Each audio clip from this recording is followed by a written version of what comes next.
स्वामी श्रीकांत आपटे जी की लिखी पुस्तक मृत्यु की महिमा में स्वामी जी आगे लिख रहे हैं मुक्ति का अर्थ।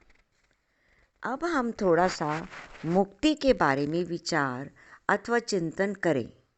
मुक्ति शब्द पर से मोती शब्द बना है। मोती दो सीपों के बीच में बनता है। समुद्र की थपेड़ें खा खा के दो सीपों के मध्य में एक चमकदार बिंदु होता है। साधना का समय पूरा होने पर सीपों के छिलके अलग हो जाते हैं और मोती स्वतंत्र हो जाता है। इसे मुक्ति कहते हैं।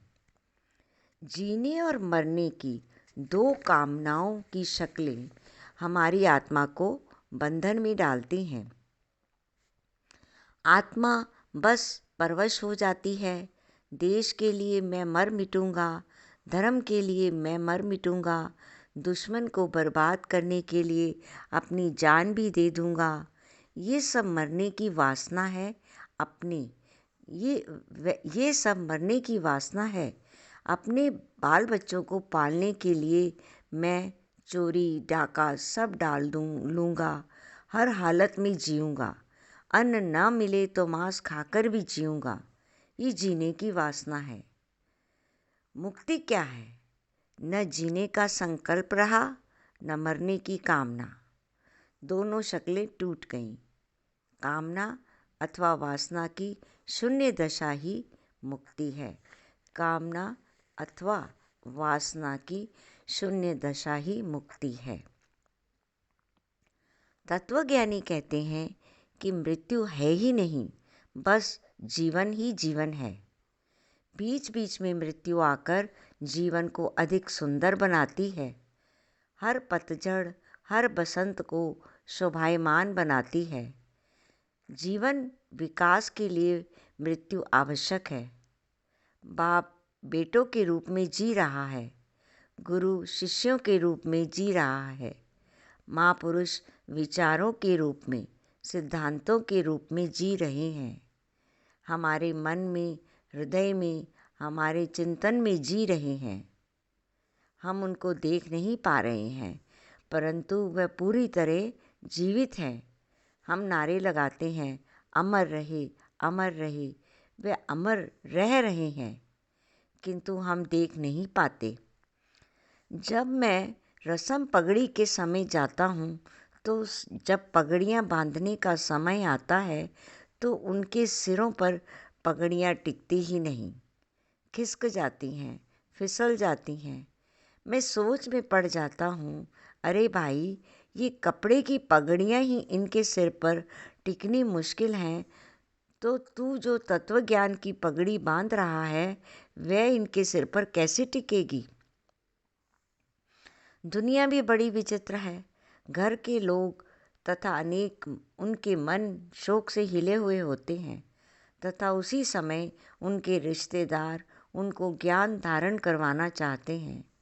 कोई खास परिणाम नहीं निकलता। रसम पगड़ी की स्टेज लगी होती है। उसके इर्द गिर्द इस बात की चर्चा चली रहती है कि जो मरा उसने बेटों को क्या दिया, छोटे बेटे को क्यों कम दिया, बेटी को क्या दिया। माया की चिकनाई इतनी चिकनी है कि उससे मौत भी इन्हें नहीं अलग करवाती। माया की चिकनाई इतनी चिकनी है कि उससे मौत भी इन्हें नहीं अलग करवाती।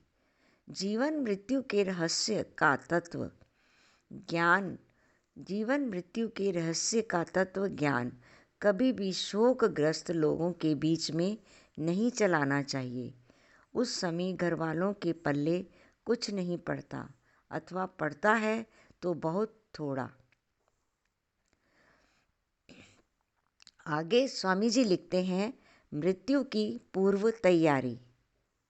ये भी सवाल है कि हम संसार में किस तरह प्रवेश करते हैं। अपने पिछले जन्म के शुभ या अशुभ संस्कार और फिर इस चालू जन्म के माता पिता के रंग रूप के कण, उनके संस्कारों की बूंदें, उनके विकारों के तिनके, उनके विचारों की झलकियाँ, उनके रोग, स्वभाव की कणियाँ, उनके कद, उनकी रुचियाँ, अरुचियाँ, कुछ अपना हमारा, कुछ माता पिता का मिलकर बहुरंगा मिश्रण हमारे जीवन में होता है। जन्म के बाद हमारे इर्द गिर्द के लोगों के संस्कार, उनकी मान्यताएं, उनके वहम विश्वास हमारे जीवन में ये प्रवाह मिल जाते हैं। कुछ हमारे संकल्प विकल्प, कुछ माता पिता के संकल्पों की धाराएं, कुछ मित्रों के विचार, कुछ शत्रुओं की समझ, देश काल परिस्थितियों की हवा हमारे में प्रवेश कर जाती है। आगे हमारे संतानों की चित्र विचित्र मान्यताएं, कल्पनाएं, आवश्यकताएं वह भी हमारे में घुस जाती हैं।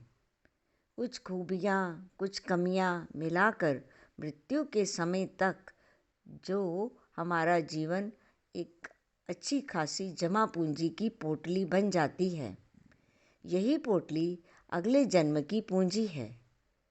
छोटे बच्चे कहीं खेलते रहते हैं या पढ़ते ही रहते हैं। खाना बनने में अगर देर हो जाए तो रात को ऐसे ही कहीं भी लुढ़क जाते हैं। ना तो अपने कपड़े बदलते हैं, न पढ़ाई का सामान ठीक कर रखते हैं, न तो खिलौने ठिकाने पर रखते हैं। नींद आई रे आई कि बिस्तरा बिछाए बगैर ही लुढ़क जाते हैं। उन्होंने सोने की कोई पूर्व तैयारी नहीं करी होती। ऐसे ही कई लोग बूढ़े होने पर भी बच्चे रह जाते हैं। मरण भी नींद ही है। उस महानिद्रा की तैयारी करनी चाहिए। जैसे लघु निद्रा के लिए पहले हम हाथ पांव धोते हैं, कपड़े बदल लेते हैं, बिस्तरा लगा लेते हैं, सिरहाना रख लेते हैं, ओढ़ने की चादर का इंतज़ाम करते हैं, ऋतु के अनुसार खिड़कियां खोलते या बंद करते हैं, वैसे ही इस महानिद्रा से पहले हमें अपनी पूर्व तैयारी कर लेनी चाहिए। लेने देने का पूरा व्यवहार साफ करना चाहिए। रिश्तेदारों का मोह घटाते जाना चाहिए। चिंता घटाकर मन की शक्ति को चिंतन में लगाना चाहिए। संकुचित विचारों को छोड़कर व्यापक, सर्वहितकारी, सर्वमंगलकारी विचार करना चाहिए। प्रवृत्ति का विस्तार घटाना चाहिए, तब निर्वृत्ति का क्षेत्र बढ़ाना चाहिए। प्रवृत्ति का विस्तार घटाना चाहिए तथा निर्वृत्ति का क्षेत्र बढ़ाना चाहिए। अच्छी सलाह देकर हट जाना चाहिए, उसमें उलझना भी नहीं चाहिए। सारे संसार को ठीक रखने का ठेका हमारे पास नहीं है, ये समझना चाहिए।